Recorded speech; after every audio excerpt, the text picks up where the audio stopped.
हर्षित landmark, सपनों का घर जैसा आप चाहते हैं हम बनाते हैं। 1, 2 एवं 3 BHK ready position flats. Call 9827321321।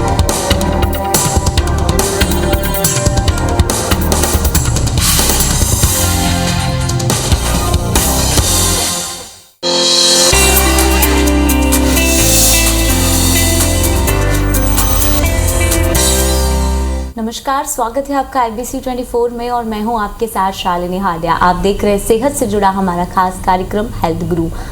मौजूदा दौर की लाइफस्टाइल में हम कई बार अपना ख्याल रखना भूल जाते हैं। हम उस दिल का ख्याल रखना भूल जाते हैं जो हमारे शरीर का सबसे अभिन्न अंग है।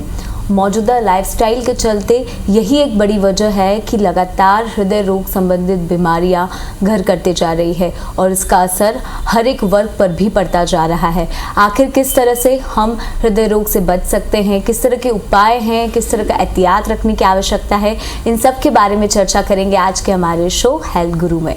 तो चलिए आगाज करते हैं हेल्थ गुरु का।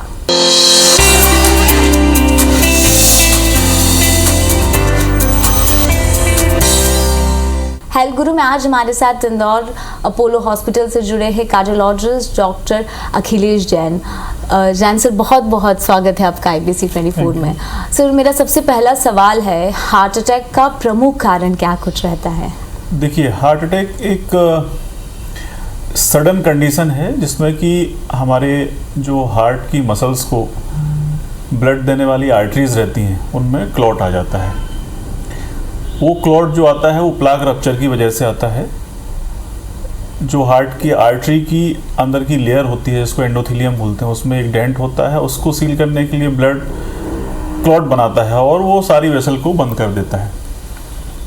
तो ये जो रिस्क इस तरह के इवेंट की होती है जिसको हार्ट अटैक बोलते हैं, इसके बहुत सारे रिस्क फैक्टर हैं जिनको हम यूजुअली 2 कैटेगरी में डिवाइड करते हैं। एक मॉडिफाइबल रिस्क फैक्टर और एक non modifiable risk factor. Non modifiable risk factor में जैसे कि ओल्ड एज है, मेल जेंडर है या फैमिली हिस्ट्री या जिस हेरिडिटरी है, that we can not change. दूसरे होते हैं मॉडिफाइबल रिस्क फैक्टर जिसको जैसे कि high cholesterol level, high blood pressure, diabetes, मोटापा, लैक ऑफ एक्सरसाइज, स्मोकिंग और मेंटल स्ट्रेस। तो ये एक इंटर स्टडी जो हुई थी उससे निकल के आए रिस्क फैक्टर हैं। ये प्रमुख रिस्क फैक्टर हैं जो कि हार्ट अटैक की रिस्क को डिसाइड करते हैं कि किसमें कितना रिस्क होगा, कौन से पेशेंट में कितना रिस्क होगा। डॉक्टर जैन, हमने देखा है अमूमन कि जनरेशन वाइज ही बहुत फ़र्क पड़ता है। क्या ये एक परिवारवाद वाला फैक्टर भी है कि एक को हुआ है तो उनकी पूरी जनरेशन को इसी तरह की डिसीज़ है? जी हाँ, जैसे मैंने बताया ना कि एक हेरिडिटरी भी एक रिस्क फैक्टर है कि यदि किसी को पैतृक या फैमिली में अर्ली ऑनसेट हार्ट डिसीज़ है। अर्ली ऑनसेट हार्ट डिसीज़ हम मानते हैं 50 साल की एज के नीचे यदि किसी के पेरेंट्स को हृदय रोग है तो बच्चों में भी उसकी संभावना होती है। पर चूंकि जैसे मैंने बोला कि ये non modifiable risk factor, we can not change our hereditary, जो जेनेटिक नेचर या जेनेटिक कैरेक्टर जो हमारा है वो तो रहेगा ही, तो उसको तो हम चेंज कर नहीं सकते। पर यदि किसी को ऐसा है, किसी के फैमिली में ऐसी हिस्ट्री है, तो उसको थोड़ा सा ज़्यादा कॉशियस रहना चाहिए। प्रॉपरली या पीरियडिकली उसको अपने डायग्नोस्टिक जो टेस्ट हैं, चेकअप है, वो कराते रहना चाहिए। और एटलीस्ट जो मॉडिफाइबल रिस्क फैक्टर हैं जो हम रोक सकते हैं उनको हमको कंट्रोल में रखना चाहिए। बहुत इम्पॉर्टेंट बात कही डॉक्टर जैन आपने। एक सबसे इम्पॉर्टेंट बात ये निकलती है कि हम कैसे इससे बच सकते हैं। क्या जीवन शैली में अब लगता है कि वाकई में बदलाव लाना ज़रूरी है, क्योंकि बहुत इनडिसिप्लिन मोड से चलती रहती है। आपको लगता है कि बचाव के लिए अगर सही प्लानिंग हो हर दिन तो उससे बचा जा सकता है? जी, एक और बात मैं यहाँ बताना चाहूँगा कि पहले जो हार्ट की बीमारी थी इसको हम वेस्टर्न वर्ल्ड की डिसीज़ बोलते थे, पर अब ये डेवलपिंग कंट्रीज़ जैसे कि इंडिया है इसमें ज़्यादा रैम्पेंट हो रही है, जो हमारी स्टैटिस्टिक्स या डेटा बताते हैं। वेस्टर्न कंट्रीज़ अब डिक्लाइन फेज़ पे है, वहाँ इंसिडेंस कम हो रहे हैं और हमारे यहाँ इंसिडेंस बढ़ रहे हैं। दूसरी बात जो उसमें महत्वपूर्ण है कि हमारे देश में या हमारे देश जैसी डेमोग्राफी जो डेवलपिंग कंट्रीज़ हैं उसमें ये डिसीज़ अर्ली एज में आ रही है। यही बीमारी जो 60% केसेस यूएस में होंगे वो 60 इयर्स प्लस में होंगे, और हमारे यहाँ वो केस अब 40 इयर्स और इवन 30s में भी होने लगे हैं। तो ये एक पेक्यूलरिटी हार्ट डिसीज़ की या हार्ट अटैक्स की हमारे देश में हो रही है कि वो कम एज में आ रहे हैं। तो कम एज में जब आते हैं तो उसका इम्पैक्ट बहुत ज़्यादा होता है। उसका इम्पैक्ट फैमिली पे, इंडिविजुअल पे जाता है, फैमिली पे जाता है और देश की प्रोडक्टिविटी पे भी जाता है। तो निश्चित रूप से जैसे अभी आप लोगों ने सुना होगा, एक 40 साल के एक टीवी एक्टर की सडन डेथ हो गई हार्ट अटैक से, जो कि बहुत फिट था, एक्टिविटीज़ उसकी जो फिज़िकल एक्टिविटी भी थी। तो हमको ये समझना पड़ेगा कि हमको लाइफ स्टाइल अपनी जस्ट आफ्टर एज ऑफ 30 और जितना जल्दी हो सके हमको एक हेल्दी लाइफ स्टाइल एडप्ट करना चाहिए। जो भी मॉडिफाइबल रिस्क फैक्टर हैं जो कि हमारे हाथ में है, जिनको हम रोक सकते हैं, जैसे कि स्मोकिंग, मोटापा, लैक ऑफ फिज़िकल एक्टिविटी, या किसी की फैमिली में या किसी इंडिविजुअल को ब्लड प्रेशर और शुगर है तो उसको रेगुलर चेक करना, उसका ट्रीटमेंट लेना। और सबसे ज़्यादा इम्पोर्टेंट जो डाइटरी हैबिट्स हैं, जो जंक फूड हम लेते हैं, जो ट्रांस फैटी एसिड्स जो हम समोसा, कचौड़ी या इनल के रूप में लेते हैं, उनको हमको कम करना चाहिए। हमको होम फूड को प्रमोट करना चाहिए। हमको रेगुलर 40-45 मिनट्स एक्सरसाइज को प्रमोट करना चाहिए। राइट फ्रॉम द एडल्टहुड, बच्चों से लेके हमको उसका इंतज़ार नहीं करना है कि जब 40 साल के होंगे या 45 साल के होंगे तभी हम अपनी लाइफ स्टाइल मॉडिफाई करेंगे। हमको अपने बच्चों को, एडल्ट या जो 16 साल, 18 साल से 20 साल से बच्चे, उनको सिखाना चाहिए कि what is the importance of physical activity, what is the importance of balanced good diet, what is the importance of meditation, D stressing and regular health checkup. Doctor Jain, हमने ये देखा कि आपने कहा जैसे अमेरिका से कंपेयर किया इंडिया की स्थिति, खासतौर पर युवा ज़्यादा चपेट में आ रहे हैं, इसका मुख्य कारण क्या देखा जाए? निश्चित रूप से इसका मुख्य कारण जो हमारे रिसर्च में या हमारे जो हम लोग डिस्कशन करते हैं या जो ट्रायल्स से या जो स्टडीज़ से सामने आता है, वो ये है कि हमारा जो लाइफ स्टाइल जो बड़ा चेंज हो गया है। फिज़िकल एक्टिविटी हमारी लाइफ में बहुत कम हो गई है because of may be mechanisation. हम लोग हर चीज़ के लिए पैदल चलना या फिज़िकल एक्टिविटी करना बंद ही कर दिया है। 5 मिनट भी कहीं दूरी पे जाना है तो हम वाहन से जाएंगे, बाइक लेके जाएंगे, कार लेके जाएंगे। Regular sports, physical activities, exercise ये कम हो गई हैं। हमारी फूड हैबिट्स भी ऐसी हो गई हैं कि हम घर पे खाना कम, ऑफिस में ज़्यादा खाते हैं, बाहर ज़्यादा खाते हैं। फिर जो बच्चों में आजकल स्मोकिंग का, टोबैको का ये कल्चर भी बढ़ गया है। और इन सबसे ज़्यादा जो मैं मानता हूँ, मेरा जो स्वयं का अनुभव है, जब हार्ट अटैक के यंग पेशेंट आते हैं और मैं उनको पूछता हूँ कि भाई आपका प्रोफेशन क्या है, क्या काम करते हैं, आपका स्ट्रेस लेवल क्या है, तो पता चलता है कि आजकल वर्क स्ट्रेस बहुत हो गया है लोगों को। Work stress as well as family stress. Nuclear family हो गई है, अकेले परिवार में रह रहे हैं, घर की भी जिम्मेदारी, काम की भी जिम्मेदारी, और काम भी टारगेट ओरिएंटेड हो गए हैं। तो लोगों के एम्बिशंस भी बहुत ज़्यादा बढ़ गए हैं। तो एक सेटिस्फैक्शन लोगों को कहीं नहीं है, ना घर में है ना ऑफिस में है। तो जो कंटिन्यूस स्ट्रेस 24 आवर रहता है वो कहीं ना कहीं बहुत इंपॉर्टेंट रोल प्ले करता है जो यंगस्टर्स में हार्ट डिसीज़ हो रही है। सर, एंजियोप्लास्टी की ज़रूरत कब पड़ने लगती है? सो बेसिकली जैसे मैंने बताया कि हार्ट अटैक कब होता है, जब हार्ट की वेसल, हार्ट जो आर्टरी होती है वो बंद हो जाती है। तो ये तो हार्ट अटैक में होता है कि आर्टरी जो है सडन पूरी 100% बंद हो जाती है।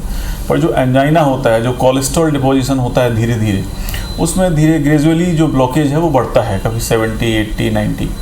तो यूजुअली कट ऑफ माना जाता है कि जब 75% से ज़्यादा ब्लॉकेज किसी पेशेंट को किसी आर्टरी में है और वो सिम्टोमेटिक है। सिम्टोमेटिक का मतलब कि जब वो एक्सर्शन करता है या चलता है तो उसको सीने में दर्द होता है और रुक जाता है तो दर्द ठीक हो जाता है। इसका मतलब कि एक डेफिनेट वर्कलोड के बाद उसके हार्ट में ऑक्सीजन की कमी होने लगती है, क्योंकि वो पाइप में ब्लॉकेज है, उससे ज़्यादा ब्लड को आगे सप्लाई नहीं कर सकता। तो ऐसे केसेस में हम लोग एंजियोप्लास्टी रिकमेंड करते हैं, जबकि पेशेंट को ब्लॉकेज है और वो सिम्टोमेटिक है, उसको समस्या होती है। दूसरा केस रहता है एंजियोप्लास्टी का, जब अटैक आता है उसको हम लोग बोलते हैं primary angioplasty, angioplasty during heart attack. तो उसमें हम जैसे ही नस बंद होती है, हमको पता चलता है पेशेंट को चेस्ट पेन है, ईसीजी में हार्ट अटैक के लक्षण दिख रहे हैं, तो हम उसको सजेस्ट करते हैं कि आप इसको एंजियोग्राफी करके तुरंत हम इस नस को खोल देते हैं, जिसको प्राइमरी एंजियोप्लास्टी बोलते हैं। सो ये दो तरह की एंजियोप्लास्टी जो आपने पूछा हमें। डॉक्टर जान, जोखिम कितना ज़्यादा होता है? क्योंकि सबसे बड़ा सवाल हर किसी का जहन में यही रहता है कि क्या ज़्यादा जोखिम रहेगा क्या? देखिए, जोखिम आप हार्ट अटैक का पूछ रहे हैं कि एंजियोप्लास्टी का? मैं दोनों का बता देता हूँ। हार्ट अटैक की जो स्टैटिक्स हैं वो कहती हैं कि जब अटैक आता है तो 50% पेशेंट्स तो हॉस्पिटल ही नहीं पहुंच पाते हैं, उनका जहां रहते हैं वहीं डेथ हो जाती है। और जो डेथ होती है उसका कारण रहता है अरिदमियाज होते हैं। जैसे ही अटैक आता है, हार्ट की आर्टरी बंद होती है, तो जो हार्ट के तार रहते हैं, करंट के तार जो रहते हैं, जो कि अपने हार्ट को कंटिन्यूसली चलाते रहते हैं 24 घंटे या लाइफ लॉन्ग, उनमें गड़बड़ी होती है, उनकी धड़कन इरेगुलर हो जाती है, जिसको हम वेंट्रिकुलर फिब्रिलेशन बोलते हैं। Sudden death usually heart attack में उसी की वजह से होती है। तो definitely heart attack serious condition होती है। यदि आई तो 50% चांस तो ये है कि आप हॉस्पिटल तक ही नहीं पहुंच पाएंगे, मेडिकल एड तक पहुंच ही नहीं पाएंगे, आपकी डेथ हो जाएगी, जिसको भी आता है। फिर आते हैं इसके इलाज की ओर। इलाज इसके लिए एक कंसेप्ट है गोल्डन आवर का, कि जैसे ही पेशेंट हॉस्पिटल पहुंचता है, उसको यदि पहले घंटे में जो उसका यदि इलाज, जो उचित इलाज है वो मिल जाए, तो जो सर्वाइवल का चांस है उसका काफ़ी हद तक बढ़ जाता है। अब इसके दो तरीके होते हैं इलाज के। एक थक्का खोलने वाला इंजेक्शन होता है, जिसको हम स्ट्रेप्टोकाइनेज या और भी एक दो नाम से आते हैं, स्ट्रेप्टोकाइनेज, टेनेक्टेप्लेज या रेटिप्लेज, वो खून का थक्का खोलने वाला इंजेक्शन लगाते हैं। उसका भी यही क्राइटेरिया है कि जितनी जल्दी वो लगेगा उतना सॉफ्ट क्लॉट उसको मिलेगा, उतना आर्टरी खुलने के चांसेस ज़्यादा रहेंगे और उतना जान का खतरा कम हो जाएगा। दूसरा तरीका रहता है, जैसा मैंने बताया, प्राइमरी एंजियोप्लास्टी। उसी समय एंजियोग्राफी करके जो नस बंद मिलती है उसको हम खोल देते हैं, उसको प्राइमरी एंजियोप्लास्टी हो। तो जितनी जल्दी पेशेंट को ट्रीटमेंट मिलता है, उतना लाइफ का रिस्क उसका कम हो जाता है, जान का खतरा। दूसरी बात आती है कि सर्वाइवल आफ्टर हार्ट अटैक। तो एक तो इलाज के पहले ही जो जान का खतरा रहता है, उसमें तो कोई कुछ नहीं कर सकता, पर एक बार इलाज हो जाने के बाद यदि पेशेंट उसके बाद परहेज से रहता है, अपना blood pressure, sugar, body weight, diet, इन सब में परहेज रखता है और रेगुलरली मेडिसिन्स लेते हैं, तो काफ़ी हद तक वो एक नॉर्मल लाइफ जी सकते हैं। बहुत महत्वपूर्ण जानकारी आपने दी है। क्या कुछ नई टेक्नोलॉजी है उसके बारे में भी बात करेंगे। सर, हमने जो टॉपिक कंप्लीट किया था उसी को मैं आगे बढ़ाती हूँ। बाईपास सर्जरी की आवश्यकता कब पड़ती है, किस कंडीशन में ज़रूरत हो जाती है इस तरह की सर्जरी की? जी, जैसे मैंने ब्लॉकेज की बात की आपसे, तो कई बार ब्लॉकेज एक आर्टरी में होता है, कई बार दो में होता है, कई बार दो से ज़्यादा में, तीन में भी हो सकता है और उनमें भी मल्टीपल जगह पे हो सकता है। कई बार वो ऐसी जगह होता है जहाँ पे हमको स्टेंट डालना या एंजियोप्लास्टी करना संभव नहीं होता है। तो यूजुअली जो क्लासिकल क्राइटेरिया बाईपास के सर्जरी के यही हैं, ट्रिपल वेसल डिसीज़, मतलब तीनों नसों में ब्लॉकेज होना, और यूजुअली जो डायबिटिक पेशेंट होते हैं, जिनको डायबिटीज़ होता है, उनमें बाईपास के लॉन्ग टर्म रिजल्ट्स अच्छे रहते हैं। तो कई बार मरीज़ पूछता है कि हमको डायबिटीज़ है, ऑपरेशन में कोई दिक्कत तो नहीं होगी? तो हमको उनको समझाना पड़ता है कि नहीं, आपको डायबिटीज़ है, इसीलिए ये और ज़्यादा आपके लिए अच्छा है और लॉन्ग टर्म में आपको ज़्यादा फ़ायदा होगा बाईपास से। सो बेसिकली जब ब्लॉकेजेस ज़्यादा मात्रा में होते हैं, ज़्यादा आर्टरीज़ में होते हैं, ऐसी जगह होते हैं जहाँ पे स्टेंट डालना पॉसिबल नहीं होता है, कई बार कैल्शियम बहुत होता है आर्टरीज़ में जिसमें स्टेंट डालना मुश्किल होता है, ऐसे केसेस में हम लोग बाईपास रिकमेंड करते हैं। और अब धीरे धीरे बाईपास की टेक्निक्स भी बहुत रिफाइंड हो गई हैं, तो यूजुअली पेशेंट्स में ऐसी सर्जरीज़ में बहुत ज़्यादा रिस्क नहीं होता है। सर, मेडिकल साइंस ने भी काफ़ी तरक्की कर ली है, कौन कौन सी नई टेक्नोलॉजी है वो इस समय आ चुकी है? जी, यदि हम हार्ट अटैक की बात करें या हार्ट की ट्रीटमेंट की बात करें, तो पिछले 25 से 30 साल में बहुत इवॉल्व हुआ है, and it is a continuous process. Still evolving. But यदि मैं आपको बताऊं तो एक समय था जब स्ट्रेप्टोकाइनेस का इंजेक्शन भी नहीं होता था। हार्ट अटैक का ट्रीटमेंट हम सिंपल एनाल्जेसिक से करते थे उस समय। पर सबसे पहला ब्रेक थ्रू आया एक स्ट्रेप्टोकाइनेस का इंजेक्शन, जिससे कि हार्ट का खून का थक्का जो है खुल जाता था। उसके बाद फिर और कई तरह की दवाइयाँ आई जो उससे स्ट्रेप्टोकाइनेस से बेटर थी। फिर एंजियोप्लास्टी का एरा शुरू हुआ, जब अराउंड 90s में एंजियोप्लास्टी होना शुरू हुआ। फिर उसका एक्सटेंशन जो है हार्ट अटैक में एंजियोप्लास्टी, जिसको हम प्राइमरी एंजियोप्लास्टी बोलते हैं। तो शुरू में बहुत हिच था टेक्निक को लेके। फिर स्टेंट्स आए, स्टेंट्स के second generation, third generation, bio absorbable stents. So now technology बहुत रिफाइंड हो चुकी है, स्टेंट की क्वालिटी बहुत रिफाइंड हो चुकी है। स्टेंट या एंजियोप्लास्टी के साथ जो दवाइयाँ देते थे, कई बार शुरुआत में स्टेंट जब डालते थे तो उनमें ब्लॉकेजेस के चांस बढ़ जाते थे, खून के थक्के वापस से आ जाते थे, तो उसके लिए नई दवाइयाँ ईजाद हुई। तो अब हम कह सकते हैं कि दोनों टेक्नोलॉजीज़ में, एंजियोप्लास्टी की टेक्निक्स में, स्टेंट्स की क्वालिटी में, स्टेंट्स की टेक्निक्स में, और उससे संबंधित जो दवाइयाँ हैं, काफ़ी कुछ एडवांसमेंट हुए हैं। और अब हम पेशेंट्स को बोलते हैं या कह सकते हैं कि जो एंजियोप्लास्टी के दौरान रिस्क है वो 1 से 2% से ज़्यादा नहीं होती है, and that is a quite. Doctor Jain, हर किसी ने वो दौर फेस किया है कोरोना का, अभी भी तीसरी लहर का अंदेशा है। आपने देखा होगा बहुत सारे हार्ट पेशेंट्स जो है वो भी इसकी चपेट में आए होंगे। क्या पोस्ट कोविड सिम्टम्स भी उनमें नज़र आते हैं? कितना ज़्यादा चैलेंजिंग आप मानते हैं उनका ट्रीटमेंट मौजूदा दौर में? जी, अब इसमें दो पहलू हैं। एक तो कोरोना का इफ़ेक्ट जो ऑलरेडी हार्ट पेशेंट्स थे उनमें, दूसरा जिनको कोरोना हुआ उसका हार्ट पे क्या असर हुआ, जिनको पहले से हार्ट डिसीज़ नहीं थी।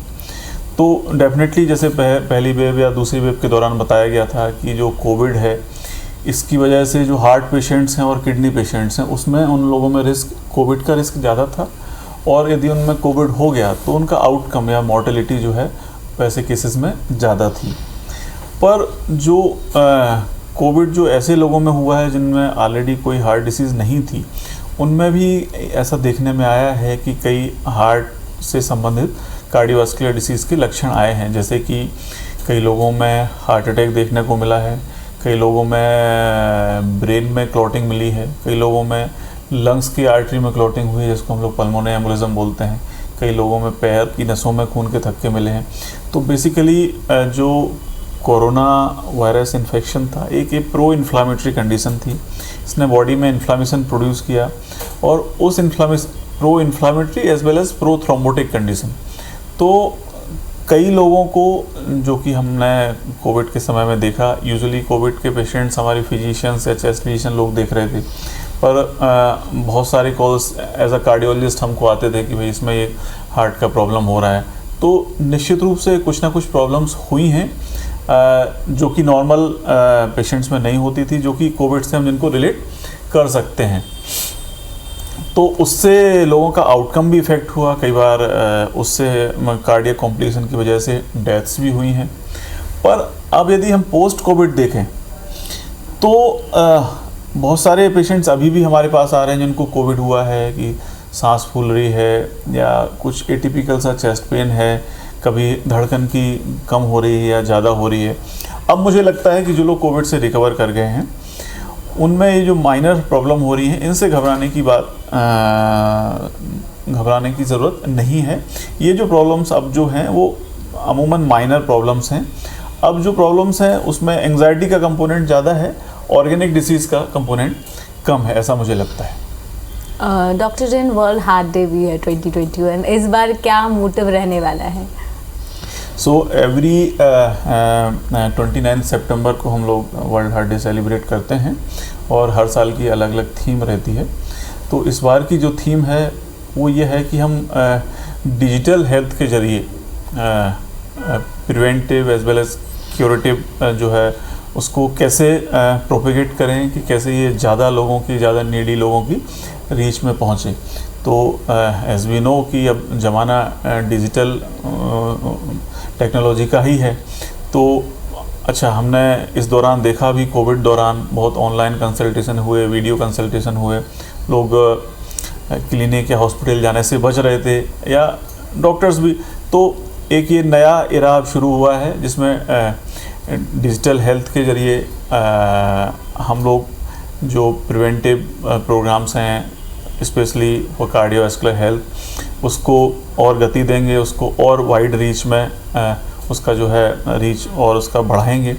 और इस तरह से हम लोग बेसिकली प्रिवेंटिव कार्डियोलॉजी पे इसके द्वारा फोकस करेंगे। सर, जाते जाते सारे व्यूअर्स को क्या मैसेज देना चाहेंगे? किस तरह की एडॉप्शन लाइफस्टाइल में इस समय ज़रूरी है जिससे वो हेल्दी रह सकें? जाते जाते मैं यही मैसेज देना चाहूँगा कि हार्ट डिसीज़ प्रिवेलेंट तो हैं निश्चित रूप से, पर उसको हमको एंग्जाइटी नहीं बनाना है। एंग्जाइटी जिसके एक कार्डियक न्यूरोसिस एक टर्म होता है कि कई लोग उनको डिसीज़ होती है उस पर उतना ध्यान नहीं देते हैं, और कई लोगों को डिसीज़ नहीं होती है उस पर इतना ध्यान दे देते हैं कि वो डिसीज़ बन जाती है। तो दोनों लोगों को संदेश ये है कि जिनको वाकई डिसीज़ है वो अपनी केयर करें, उसका ध्यान रखें। जो भी डॉक्टर मॉडिफिकेशन आपकी लाइफस्टाइल में बताते हैं, ड्रग्स के बारे में बताते हैं, दवा जो लेने, उसको फॉलो करें।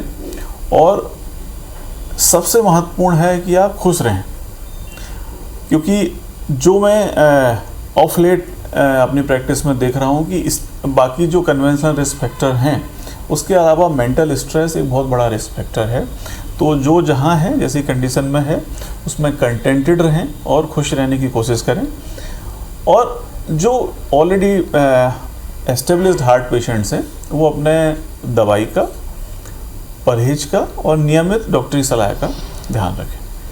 बहुत बहुत शुक्रिया डॉक्टर जैन जुड़ने के लिए। बेहद ही महत्वपूर्ण जानकारी आज आपके बीच साझा की है, और ये बेहद ज़्यादा ज़रूरी भी है क्योंकि मौजूदा दौर में जिस तरह के हालात है और जो मेंटल स्ट्रेस है उसको कम करने के लिए बहुत ज़्यादा ज़रूरी है कि आप मुस्कुराते रहें, और उससे भी ज़्यादा इम्पॉर्टेंट हेल्दी डाइट को हमेशा फॉलो करें।